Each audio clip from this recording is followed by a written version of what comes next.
안녕하세요. 주식의 소리의 애솔입니다. 네, 다음 주에도 청약 일정은 없는데요.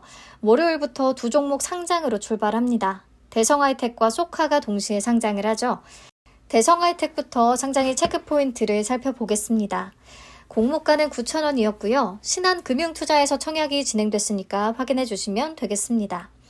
우리사주 미달 없었고요. 기관 투자자 미납 내역도 없었습니다. 깔끔하게 최종 배정이 된 모습이고요. 최종 의무보유 확약 비율도 꽤 올라갔습니다. 수요 예측 때 4.57%로 매우 낮은 수준을 보여줬는데 배정 후에는 14.21%까지 증가했고요. 6개월 확약은 전혀 없지만 그래도 3개월 비중이 가장 높기는 합니다. 네, 14.21%면 범한퓨얼셀, 영창케미칼, HYTC하고 비슷한 수준이에요. 그 정도의 느낌이라는 거 파악하시면 되겠고요. 적용해서 최종 유통 가능 물량을 다시 계산해 보겠습니다. 기존 34.15%에서 31.98%까지 소폭 감소합니다. 금액으로 계산하면 382억 원 정도가 되겠네요. 그래도 유통 가능 금액이 300억 원대로 가벼운 편이라는 게 이 종목의 최대 장점이 되겠습니다. 네, 상장일에 매각 가능한 주체별로 비중을 따져보면 기존 주주의 비율이 39.49%로 가장 높고요. 그 다음 국내 기관 투자자, 그 다음 일반 청약자 순서가 되겠습니다. 기존 주주의 비중이 가장 높은데 대성하이텍의 기존 주주는 누구일까? 그리고 매수 단가는 얼마일까? 네, 기존 주주는 전부 다 전문 투자자, 재무적 투자자들 되겠습니다. FI별로 투자 단가가 정확히 얼마인지는 다 파악할 수가 없지만 5년 전에 한투, 아주아이비투자, KB인베스트가 투자할 당시에 평가된 기업 가치는 약 480억 원 정도였다고 해요. 공모가 기준의 시총은 1195억 원이니까 5년 전에 비해서 약 2.5배 정도가 밸류업 된 거죠.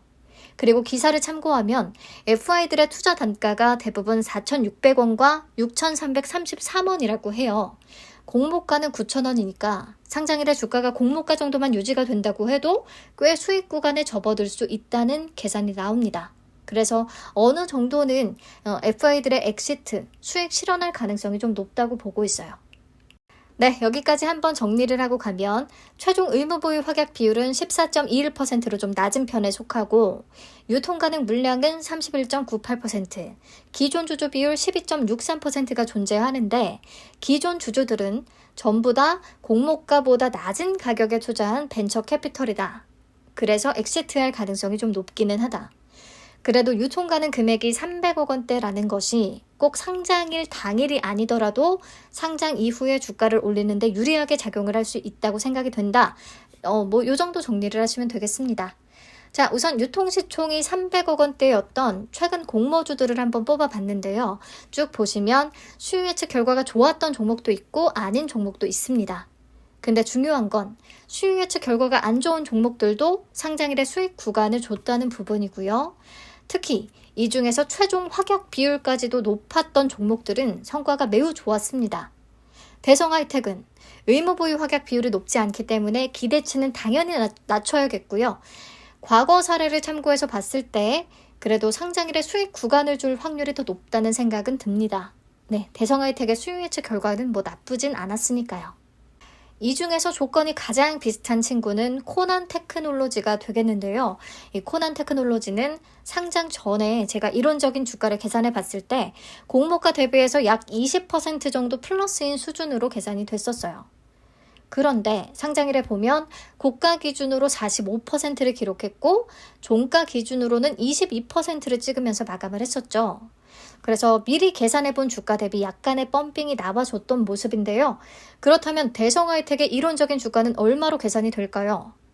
네, 22년 예상 순이익에 비교 기업들의 평균 펄을 곱해서 산출했습니다. 회사 측이 처음에는요, 비교 기업에다가 YG1, 삼익THK, 화천기계 이렇게 세 종목을 포함했었는데 마지막에는 YG1을 제외하는 모습을 보여줬었어요. 이게 약간의 공모가 끼워 맞추기를 위한 목적이었다고 생각이 돼서 저는 YG1까지 포함을 시켜서 우선 계산을 했습니다. 그러면 주당 평가가액이 11,660원 정도로 도출이 돼요. 공모가 대비해서 약 29% 정도 높은 수준입니다. YG1을 제외하고 계산해보면 약 57% 정도 플러스인 수준으로 계산이 되고요. 저는 청약에 참여하지는 않았지만 목표 주가는 보수적으로 한 30% 정도를 적정선으로 잡고 있기는 합니다. 자, 대성하이텍은 청약 전부터 HYTC하고 직접적으로 비교가 계속 됐었어요. 둘 다 2차 전지 분야를 좀 다루고 있다는 부분, 또 수요 예측 경쟁률이나 확약 비율, 유통 가능 물량, 기존 주주 비율 이런 조건들이 좀 비슷했던 부분, 이런 것들 때문에 비교가 됐었죠. HYTC의 경우 이론적으로 계산해본 주가가 공모가 대비해서 플러스 68% 수준이었습니다. 네, 25,000원 정도로 계산이 됐었는데요. 상장일의 시초가는 오히려 마이너스로 출발을 했어요. 마이너스 2% 정도.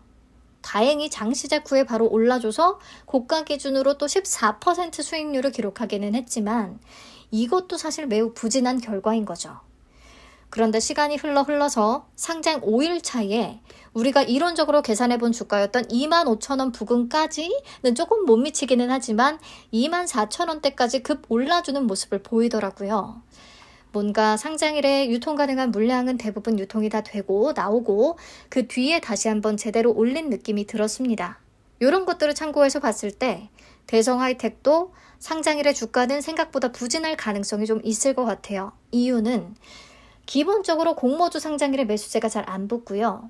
기존 주주의 비중이 높은 데다가 의무보유 확약 비율이 낮은 편이라서 기관의 매도 물량이 쏟아져 나올 수도 있을 것 같아요. 게다가 소카와 동시 상장이라는 부분이 당연히 수급에는 좀 부정적인 영향이 있겠고요. 또 금요일에 나스닥이 2% 하락한 것도 부정적인 영향을 줄 수 있겠습니다.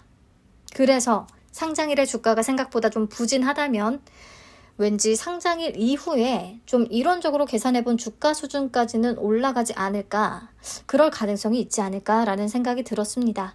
개인적인 견해일 뿐이에요. 이렇게 대응하셨다가 마이너스만 더 커졌다고 제 탓하시면 안 되고요. 자, 어쨌든 좀 가벼운 편에 속하는 종목이니까 상장일 이후까지도 관심을 가져보는 게 좋겠다는 판단입니다. 네, 상장 당일에는 당연히 시초가가 중요하겠죠. 시초가가 플러스로 출발을 한다면 수익 낼 가능성이 거의 100%니까요. 반대로 시초가가 마이너스로 출발한다면 확률적으로 어떨까요? 어떤 결과가 도출될까요? 위니아 에이드부터 해서 HYTC까지 시초가가 마이너스로 출발했던 최근 공모주들을 살펴보겠습니다. 이 중에서 고가 기준으로 플러스를 기록해준 건 HYTC밖에 없었네요. 확실히 좋은 조건이 아니라면 요즘에는 상장일의 시초가 매수세가 정말 안 붙어요. 그렇기 때문에 장중에도 좋은 성적을 내기가 매우 어렵고요. 대성하이텍이 시초가는 플러스로 시작해 주길 바랍니다. 네, 이어서 소카 볼게요. 소카는 공모가 28,000원이었고요. 미래에셋, 삼성, 유안타에서 청약이 진행됐었으니까 내가 어디에서 배정을 받았는지 다시 한번 확인을 해주세요. 네, 최종 배정 내역부터 보겠습니다. 우리 사주 청약률 드디어 정확히 확인이 가능하네요. 39.33%를 기록했습니다. 미달된 수량은 전부 다 기관 투자자에게 배정이 됐고요. 자, 처음에 우리 사주에 배정된 물량이 91만 주일 때는 청약률이 17%밖에 안 된다는 기사가 있었고요. 수요 예측 결과 이후에 배정된 수량도 줄이고 또 우리 사주에 대해서 50% 손실을 보전해주겠다는 약속을 내걸었거든요. 회사 측이. 그래서 그나마 수치가 올라간 게 39%인 겁니다. 그러니까 많은 소카 직원들조차도 외면해버린 그런 비운의 공모주가 된 거죠. 네, 최종 의무보유 확약 비율은 생각보다는 높습니다. 7.65%. 수요 예측 때는 수량 기준으로 0.18%밖에 안 됐어요. 근데 어떻게 이렇게까지 올렸을까? 네, 우리 수요 예측 결과를 보면서 얘기했었죠. 15일 확약을 신청한 기관이 딱 19개가 있는데 이들이 소량씩만 확약을 신청했다. 그렇다면 루닛의 사례처럼 이들 기관이 신청한 수량을 대부분 다 배정을 해줘야 최종 의무보유 확약 비율을 좀 올릴 수 있지 않겠냐. 그렇지 않으면 좋은 수치는 힘들겠다 라고 얘기를 했었죠. 근데 실제로 그렇게 노력해서 배정을 했더라고요. 15일 확약을 신청한 수량이 총 19만 8천 주였거든요. 근데 최종 배정된 수량이 18만 7천 주입니다. 확약 신청한 기관들에게 거의 다 배정을 해준 거예요. 네, 그래서 아무튼 7.65%를 적용하면 최종 유통 가능한 물량은 15.29%가 됩니다. 기존 14.51%에서 오히려 조금 증가한 수치인 거죠. 왜 그랬을까? 그 이유는 우리사주 미달분이 기관 투자자들에게 추가로 배정이 됐기 때문에 유통 가능한 물량이 더 늘어나 버린 그런 결과가 초래된 겁니다. 금액으로 계산하면 약 1,401억 원 정도가 되겠고요. 그리고 1년 이내에 행사 가능한 주식 매수 선택권과 미전환 전환 사채도 있는데요. 이들이 상장일에 바로 행사를 한다고 해도 바로 보통주가 추가 상장돼서 매도할 수 있는 물량은 아니기 때문에 넘어가도록 하겠습니다. 그 이후에 주가 희석 위험은 당연히 있는 거고요. 상장일에 매각 가능한 주체별로 비중을 보면 국내 기관이 가장 높습니다. 그 다음에 기존 주주, 그 다음 일반 청약자 순서예요. 소카의 기존 주주는 계속 얘기했듯이 대부분이 소액 주주들인 것 같은데요. 아마 이들의 매수 단가는 공모가보다는 높을 것으로 생각이 됩니다. 그렇다면 상장일의 기존 주주의 매도세는 좀 덜할 가능성이 있기는 하겠어요. 네, 여기까지 또 정리하고 가시죠. 우리사주 청약률 39%로 실망스럽고요. 최종 확약 비율도 7.65%로 매우 낮은 수준이다. 유통 가능한 물량은 15.29%로 낮은 편이고 기존 주주 5.61%가 존재하는데 공모가보다 높은 가격에 매수한 개인 투자자들이 대부분일 것 같다. 그렇다면 유통 물량 측면에서는 나쁘진 않은 조건인데 금액으로 계산 시에 1,400억 원이 넘기 때문에 무거운 종목에 속할 수밖에 없다. 네, 그렇다면 전체적으로 봤을 때 조건들이 좋은 상황은 아닌 거죠. 자, 그러면 비슷한 조건의 최근 공모주들을 보겠습니다. 수요 예측 경쟁률이 낮고 최종 확약 비율도 그저 그런 편이고 유통시총은 1,000억 원이 넘어갔던 종목들을 선별했어요. 그러면 수산 인더스트리, 루닛, 범한 퓨얼셀 정도가 있는데요. 수산 인더스트리는 마이너스를, 루닛과 범한 퓨얼셀은 고가 기준 30%대까지 수익률을 기록해 줬습니다. 특히 루닛의 수요 예측 결과는 매우 형편이 없었는데도 불구하고 수익 구간을 줬었죠. 루닛도 소카처럼요. 기존 주주들의 매수 단가가 공모가보다 높은 경향이 있었고요. 또 재무적 투자자들의 투자 당시 책정됐던 밸류가 공모가 기준의 밸류보다 높다는 특징이 있었어요. 그렇다면 소카도 루닛처럼 예상 밖의 수익을 줄 수 있을 것인지 아무도 모르죠. 모릅니다. 근데 소카의 가장 큰 걸림돌은 이거인 것 같아요. 공모가에 대한 기관과 개인들의 평가. 시장에서는 렌터카 업체 정도로만 평가하려는 측면이 굉장히 강하잖아요. 그래서 저도 롯데렌탈과 SK 렌터카만 비교 기업으로 놓고 한번 밸류에이션을 해봤습니다. 이 둘의 EV 세일즈 평균값은 2.1배고요. 매출액에다가 EV 세일즈 평균값 적용을 해서 주당 평가가액을 계산해 보면 21,339원이 나옵니다. 공모가 28,000원보다 30% 이상 낮은 수준이에요. 아무래도 이런 부분이 좀 상장일 매수를 망설이게끔 하지 않을까 싶습니다. 많은 측면에서 롯데렌탈과 좀 비슷한 부분이 있는데요. 우리사주 미달이 많이 발생한 것도 그렇고 최종 확약 비율 낮은 것도 그렇고요. 공모가에 대한 평가도 그렇고요. 물론 소카는 밴드 하단보다 낮은 가격에 결정이 됐고 롯데렌탈은 밴드 상단에 공모가가 확정이 되기는 했지만 확정 공모가에 대해서 여전히 고평가라는 말이 나왔던 것은 다르지 않습니다. 네, 그나마 유통시총이 소카가 롯데렌탈보다는 훨씬 가볍긴 하네요. 네, 롯데렌탈은 상장일에 고가 기준 3%대 수익 구간이 나오기는 했는데 소카는 어떨지 모르겠습니다. 그때와 지금은 또 상황이 많이 달라서. 네, 그리고 대성하이텍과 동시 상장이라는 것 또한 수급에 부정적일 수밖에 없잖아요. 같은 색으로 칠해진 종목들이 동시 상장했던 최근 공모주들 되겠습니다. 성일하이텍과 에이프릴바이오, 레이저셀과 보로노이, BCNC와 노을. 보시면 수요 예측 결과가 굉장히 극명하게 갈렸었어요. 당연히 수요 예측 경쟁률이나 최종 확약 비율이 높은 쪽의 성과가 훨씬 좋았습니다. 그렇다면 대성하이텍 대 소카. 대성하이텍의 조건이 소카보다는 훨씬 나은 편이잖아요. 확약 비율은 둘 다 그닥그닥 별로지만 수요 예측 경쟁률이나 공모가 수준, 유통 가능 금액, 우리사주 청약률 이런 것들이 대성하이텍이 훨씬 좋은 조건이죠. 그래서 장 초반 매수세는 아무래도 대성하이텍에 더 쏠릴 수밖에 없지 않을까라고 생각합니다. 네, 정리하겠습니다. 우선 19일 뉴욕 증시가 연준의 긴축 강화 우려 속에 기술주 중심으로 큰 폭의 하락세를 보였습니다.